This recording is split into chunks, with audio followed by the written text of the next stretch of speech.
మన ఎవరు రాజమౌళి గారు చెప్తుంటారు గూస్ బంప్స్ అన్ని ఇట్లా వచ్చేస్తుంటాయి. అరే ఏం తింటుండే దెబ్బలు ఏం తింటుండే అన్న టైంలో ఒకేసారి కొడితే ఓడిపోతుంది అన్న టైంలో ధోని 6 కొట్టి గెలిపిస్తే ఎలా ఉంటుందో మా ప్రభాస్ పడిపోతున్నా అన్న ప్రతి ఒక్క నా కొడుక్కి ఇది కనుక 3000 క్రాస్ కొట్టింది అనుకో హిందీ హీరో గాళ్ళే భయపడుతున్నారు భయ్య.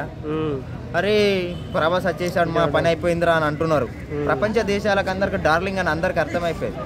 కుదిరితే మ్యారేజ్ కూడా చేసుకుందామని అనుకుంటారు కూడా చాలా మంది.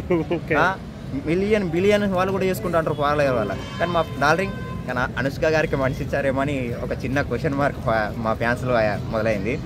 ఎప్పటి నుంచో ఉంది ఆ టాక్. అయితే కేజీఎఫ్ సాంగ్స్ ఇప్పటికే మనల్ని హంట్ చేస్తూ ఉంటాయి. ధీరా ధీరా కానీ అవి సాంగ్స్. ఇప్పుడు ఈ సినిమాలో సాంగ్స్ ఎలా ఉండబోతాయి అంటే సూపర్ ఉంటుంది భయ్య. ఎందుకు అట్లా అనుకుంటున్నాం, సూపర్ ఉంటుంది. December 22 నాడు చూడండి భయ్య మీరు ఎలా ఉంటుందో. ఆ ప్రభాస్ సినిమా రేపు రిలీజ్ అవుతుందని అంటే ఇప్పటి నుంచి తెల్లారి నుంచి అసలు నిద్రన పోరు టికెట్ల కోసం. ఆన్లైన్లో దొరుకుతుంది, అది ఆన్లైన్లో దొరకదు క్యూ. ఇక అది ఓల్డ్ జనరేషన్ మాట. ఇప్పుడు ఆన్లైన్లో దొరకట్లేదు. ఏంటిది ఎప్పుడు అప్లోడ్ చేస్తారా అని. అరే అంతే ఉంటుంది భయ్య. ఎప్పుడెప్పుడు చూద్దామా. ఇప్పుడు చాలా మంది అంటారు ఆదిపురుషు ఫెయిల్ అని అంటారు. ఆదిపురుషు ఫెయిల్ అయితే అన్ని రోజులు ఎందుకు నడుస్తుంది భయ్య.